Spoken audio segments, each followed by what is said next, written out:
has gone absolutely nowhere. They've been flat. Americans have continued to have a better and better material standard of living by working more hours, taking less vacations, and borrowing like there was no tomorrow. And the problem we have now is they cannot borrow that much again.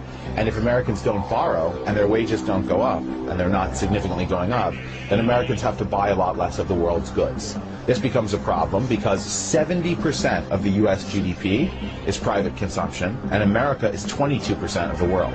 That basically means 15% of the economic activity on this earth is American private consumption. If that turns down, which it has, and if it stays down, which it likely will, this means we've basically pushed down the level of economic activity for all 6.2 billion people on Earth.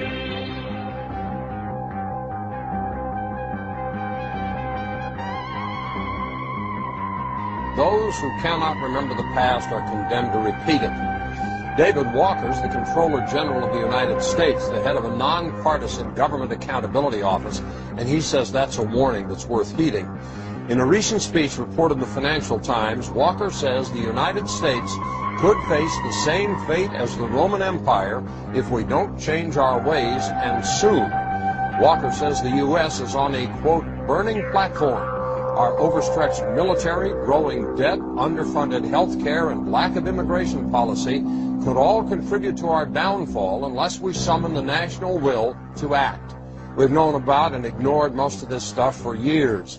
It's just that now, according to Walker, the window in which to fix these things is beginning to close.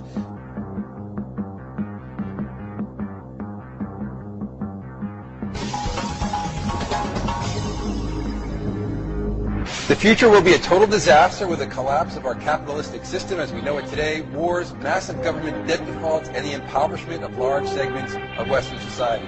That's according to our guest today, Mark Faber. He's the editor of the Gloom, Boom, and Doom Report. So there's the gloom and the doom. Yes. Mark, Yes. What are you so concerned about? Government debt is rising everywhere. We have stimulus packages. We have central banks that basically will print money, not just here in the United States. They have no other option than to keep the system going. And so this will be negative for the Western world compared to emerging economies. It's going to be the trigger. Well, you're talking about economic Armageddon here. Yes, absolutely. That I'm convinced. And that is, I mean, a high confidence prediction that the total collapse will come. And I'll explain how. The fiscal deficit of around $2 trillion will add, of course, to government debt. It will be, in future, very difficult for the Federal Reserve to increase short-term rates because then the interest payments on the debt go up substantially. What is it like when capitalism collapses? What happens? Well, when it collapses, essentially, you have a currency reform that old money is then called back and you issue new money. So the dollars, so we get new dollars. It's going to be probably Zimbabwe. at some. When? Well, I think for the next crisis, which may happen in 3 years or in 5 years or in 10 years. But one thing I want to stress, this crisis, nothing has been solved. That should be clear. The private sector, which is trying to deleverage, is offset by the government that is leveraging up. In other words, you don't reduce debts, you just essentially pile up on more debts, even more debts.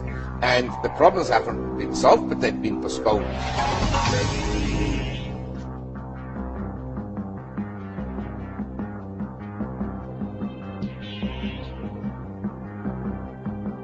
Back with Damon Vickers, Chief Investment Officer, 9 Points Capital Partners, staying with us live out of Seattle, Washington. Damon, you guys are a hedge fund, and what you guys basically do is you try and catch breaks either to the up or downside.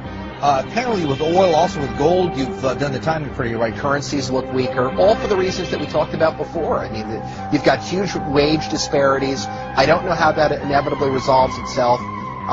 It may resolve itself in some type of a global currency crisis. And then if the global currency crisis unfolds, then inevitably you get, I guess, an alignment under a global world government, a new global currency, and a new world order. So we may be moving towards that. Talk to us a little bit more about this currency crisis you see erupting. What does that assume about what's going to happen to the dollar?